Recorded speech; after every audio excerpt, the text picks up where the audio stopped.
Welcome to the Crystal Library, a pocket-sized portal into the magical, mysterious, and sometimes misunderstood world of crystals. I'm your host, Ashleigh, and each week I'll guide you as we explore one enchanting stone, its history, lore, healing properties, and one easy way to invite its magic into your everyday life. Whether you're crystal curious or deep in the woo, this is your space to learn, explore, and expand your connection to the mineral realm, one glittering gem at a time. So let's open the library and see which crystal wants to speak today. Welcome back to the Crystal Library. I'm Ashleigh, your favorite kooky spooky host, and I am so happy you're here with me today. I am just in a vibe right now. I'm in a vibe. We are on this major countdown to an epic trip that my family is going to be taking here in 16 days. I don't know if I've shared about this before on the Crystal Library or on the podcast in general. I think I have. I don't even know. Things feel very chaotic right now. My family and I are going to the Philippines and Japan. We are going to be gone the entire month of March.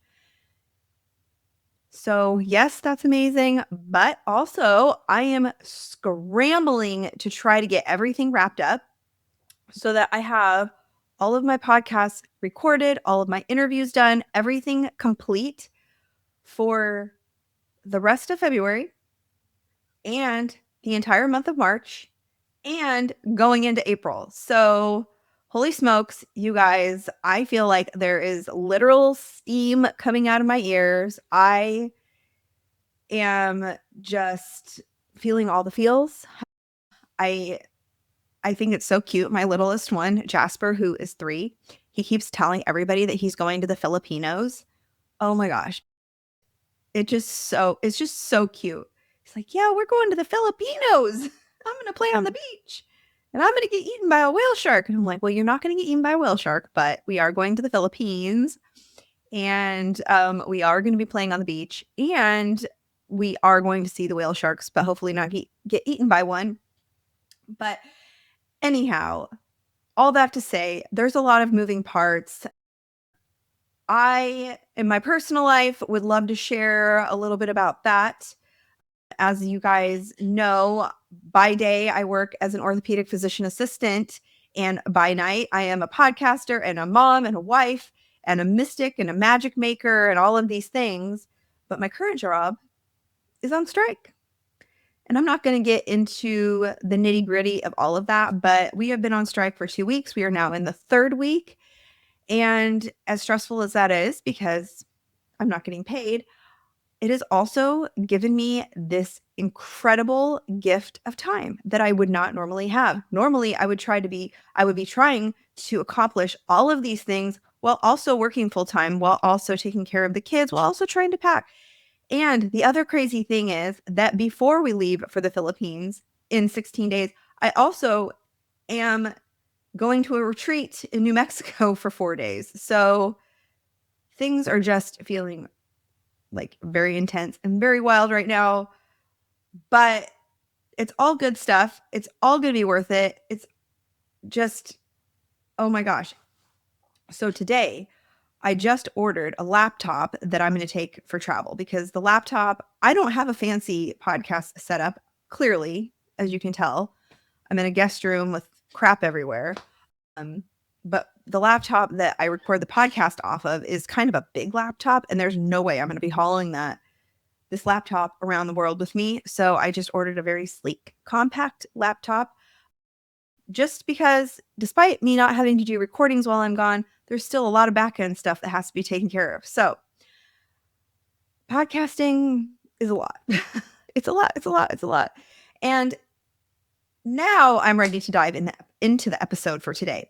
So this week, we are talking about amber. It's a stone that technically really isn't even a stone at all, but something far older. It's stranger. It's more alive than most people realize. So if you don't know much about amber, we're going to do a full deep dive on this particular stone. This episode is also a tribute in some regards to my mom because her name is Amber and her birthday falls on February 23rd. And this episode is going to be coming out on February 24th. So just the day after her birthday. So this feels like a perfect moment to honor not just the material, the amber itself, but what amber represents in general, which is warmth, protection, memory, and the way love persists across time. Amber carries, and I'm talking about the stone amber, amber carries sunlight that hardened millions of years ago. It holds insects, plant matter, breath, and history suspended in this golden stillness. And energetically, it's a guide through ancestral memory, karmic healing, and deep protective work. So today we're going to explore amber from multiple angles. The science of what it actually is, where it comes from, its mythology and lore, its astrological connections, and why amber has long been trusted as a guardian, especially for the most vulnerable among us. So let's step into the glow. And before I really dive in, you guys, if you're as old as me, and it is a classic movie, it is a classic, Jurassic Park. Remember in Jurassic Park where they have the sap and like the resin, the amber, which had the insect inside of it, which they extracted the DNA, and that's how they ended up making all of the dinosaurs and all of the things, right? So just think about that. Now, I don't think I even own any amber, which is crazy to me, but I was looking through my collection and I don't have any. So I will share from this oracle book, this oracle guide called The Spirit Crystal, or The Crystal Spirits Oracle by Colette Baron Reed. She has the amber spirit in the deck. So here's a picture of that. And I will post a picture of amber on my social media when this episode comes out, in case you're not aware of what it actually looks like, but you can Google it too. It is not hard. It is not hard to come by either. So amber is a fossilized tree resin. It's not technically a mineral. It's formed over millions of years through heat, pressure, and time. And unlike sap, resin is protective. Okay. Trees release it to seal their wounds, whereas sap is something that comes out that's like, like the tree sap that's like sweet. You can have the maple syrup and all the things. The resin is totally different. Like we use tree resin can be used to burn like incense. So this is why amber carries protective and preservative symbolism. It has organic inclusions such as insects, leaves, pollen, which are literal teeny tiny time capsules, which I think is super cool. And on the Mohs hardness scale, which I talk about a lot, it's very soft. It's like a 2 to a 2.5 out of 10. So it can feel at times like warm to the touch. It's very lightweight. It has this alive feeling. It warms up quickly because it's just very soft. So amber is not crystallized earth. It's more like crystallized time, which I think is why they use it in the Jurassic Park film. Where is it found? It's found in the Baltic region, which would include places like Lithuania, Poland, Russia. Those are the most famous places where it can be found. There's also Dominican amber, which is often seen with more of like a blue or green fluorescence. Very interesting. You can also find it in Mexico, Myanmar, Italy.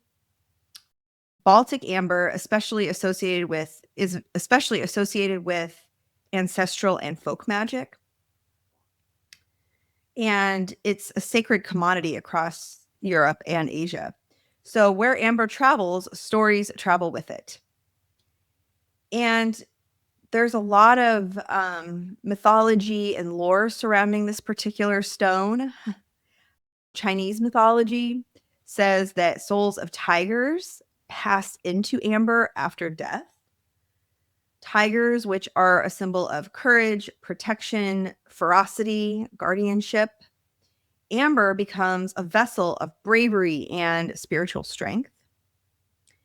It can clear past life karmic patterns. It supports intergenerational and ancestral healing. So if you are someone that has lots of intergenerational trauma or intergenerational healing that needs to happen for you, or you don't want to pass on those intergenerational traumas, working with amber can be very supportive. It acts as a lantern, lighting the path, not removing the darkness. It is protective during contact with interdimensional beings, earth spirits, nature divas, the fae, which are my favorite. Amber doesn't blast its energy. It grounds light into the body. Amber doesn't pull you out of the underworld and make sure you can find your way back. It is astrologically associated with Leo. You have that solar power, vitality, courage, heart-led leadership. Also associated with Aquarius, which is perfect timing since we're in Aquarius season right now, which is all about that collective memory, the ancestral intelligence, and the future timelines which we're weaving. In chakra work, we traditionally link amber with the solar plexus, but in advanced chakra work, we can also activate it with the crown chakra. It connects to collective and universal wisdom, and it's this excellent bridge between embodied healing and cosmic awareness. Something I was thinking about when I was putting this episode together, I was like, why do we see a lot of babies wear amber necklaces when they're teething? Because I think that's a place where we see amber a lot, especially here in the US. I personally never had my babies wear amber necklaces because my babies never really struggle that much with teething, but I've had friends and family members, I've seen all of their babies wear the amber necklaces. So this is what people believe. Maybe some people put amber necklaces on their babies and they don't even really know why, but this is the story behind it. So amber contains succinic acid. Okay, succinic acid. When worn against warm skin, it's believed to release calming energy, which is traditionally, as I mentioned before, used in Baltic folk medicine. The science says that succinic acid does not absorb through the skin in a proven way. There's no clinical evidence that amber reduces teeth pain directly, but amber is electrostatic when warmed. Many believe it helps regulate the nervous system energetically. Historically, it was used as a protective amulet, not a painkiller. So, for any of your friends and family members that put little amber necklaces on their babies, that's very witchy, and they should acknowledge that. And it says here that these necklaces should never be worn during sleep. Of course, we don't want a baby to choke on the amber. I've seen it where people I know, they put the necklaces on the baby and they put them on like more as like a permanent necklace that never comes off. I don't know. I never personally use them. So I'm just saying, like, most likely it's probably not a good idea to leave jewelry on a baby that's teething because you never know. Accidents happen.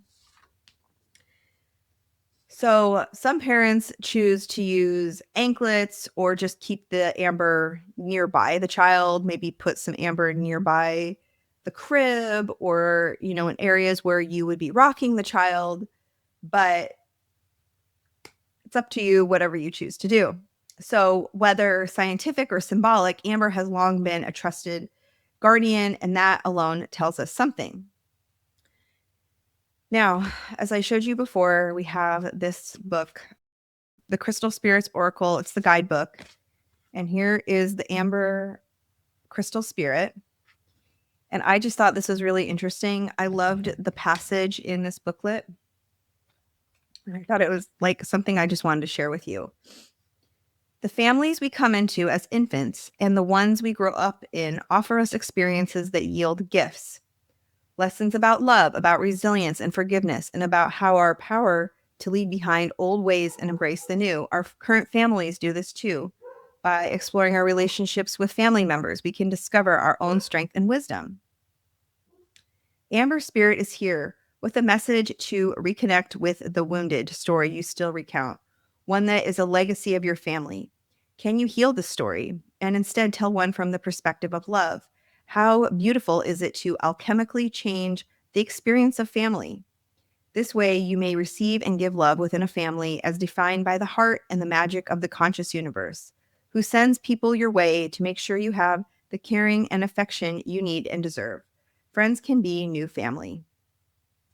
And I think that really speaks a lot about just that intergenerational things that go on. You know, we all have experiences and things that happen to us when we were kids, and just these experiences that happen to our parents that get carried over into our lives. And it can be really hard, but sometimes it's important for us to sit and reflect that sometimes the way that our parents treat us is just because of how things happened when they were young. And having a moment to reflect on that and a moment to forgive, because it doesn't feel good to just sit with hurt and pain and anger and aggression and things like that all the time. Because I think at the core of it, people want to be good people, but sometimes our lives build us up to be a certain way. And I think working with Amber can really help us be forgiving of the things that we experienced maybe when we were younger, maybe allow our family members to be forgiving of things that they experienced when they were younger, because it all just keeps feeding in, right? So now I have my own children. I don't want to let the things that hurt me as a child, I don't want to put those things onto my children. I don't want to put those things onto my relationship with my husband, and he doesn't want to put his things onto me. So if you're needing a little extra support with that, Amber can be a good choice. But I want to say that Amber as a stone, as a resin, in and of itself is not going to fix these issues. It is just a supportive mechanism to help you, to reground you, for you to accept the things that have happened and to move past them. It is not an end-all be-all fix. And I think you probably know that, but I just wanted to say that really quickly before I wrapped things up. Amber teaches us that protection doesn't always look like armor. Sometimes it looks like warmth, memory, presence. The stone reminds us that healing can be ancient and slow, that courage can be inherited, and that light doesn't disappear. It just changes form. To everyone that is listening, might Amber remind you that you carry your ancestors with you, and even in the deepest places, there is always a glow to guide you home. Thank you for spending this time with me in the Crystal Library. Until next time, stay curious, stay protected, and stay luminous. Bye. Thank you for visiting the Crystal Library. I hope today's stone offered just the magic you needed. If you loved this episode, share it with your favorite mystic and tag me on Instagram at mystical.mama.ash or at Bid Crystal Energy Podcast. And if you're feeling generous, leave a 5-star rating and review. It helps this magic reach more curious souls. Until next time, keep your crystals close and your intuition closer.